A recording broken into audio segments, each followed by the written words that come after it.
Quite frankly, it's not that good of a game. It feels both incredibly frustrating and unfinished. It lacks polish that you'd expect of a release title that's getting a sequel, and the game is set up to be the most miserable experience possible. But first, I want to go over the parts of the game that are actually good. The first of which is the premise.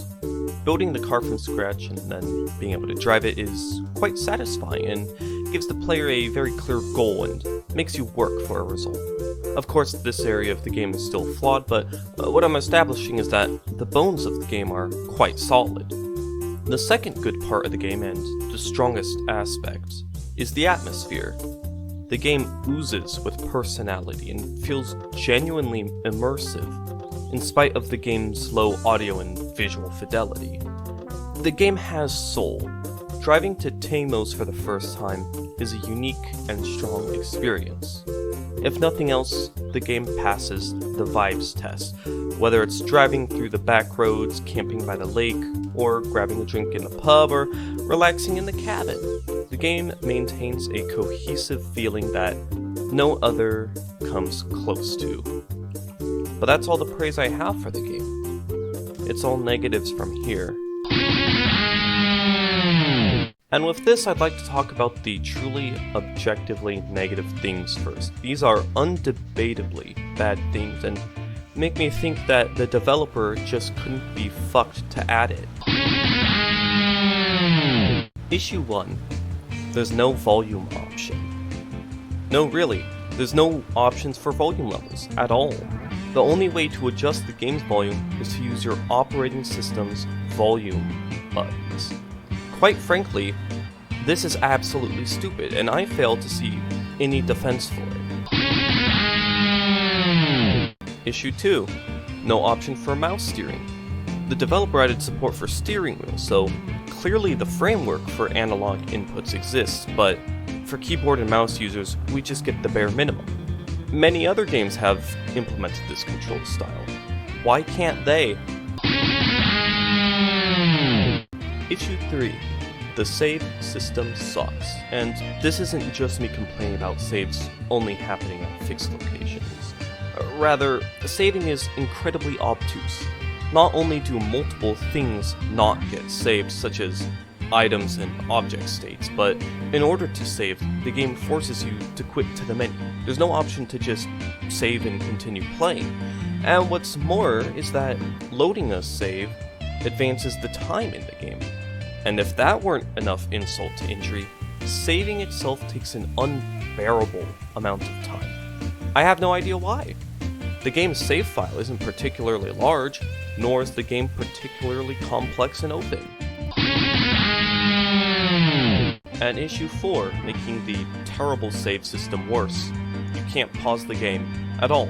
This means that if you need to take a piss, or have to take a call, or just need to get up for a moment, you'll have to hope that you won't die of dehydration or get hit by a car. Not to mention that you'll be wasting valuable in-game time.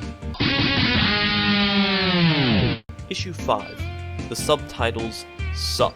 Not only are they blatantly inaccurate, but several lines just lack them altogether. Also, for some reason, there's no Finnish subtitles, despite the developer being Finnish, where all of the voiceover is in Finnish. Now, those are the truly objective issues the game has, but there's several more issues that the game has, albeit, depending on what kind of person you are, may be less of an issue to you. However, I still think that they represent a highly flawed game. Issue 6. Actually building the car is a massive pain in the ass. And not because you have to build it piece by piece, but because you have to guess the correct bolt size. There's no in-game manual for building the car that says what goes where with what bolt. You just have to guess. Put the wrong size wrench up to the hole, doesn't work. It doesn't tell you what size it is, or even if the wrench is too big or small for the bolt. No, you have to guess the size of the bolt, one wrench size at a time, for every single bolt on the car. Needless to say, this fucking sucks. It doesn't add anything to the game, but an agonizing time sink that is neither fun nor immersive. Issue 7. The next issue is the game's map. For as much as it enhances the atmosphere of the game, it's also far too big with not enough in it to compensate. Granted, the first time you drive to the store, it adds a sense of journey and exploration, but past that, it soon wears its welcome.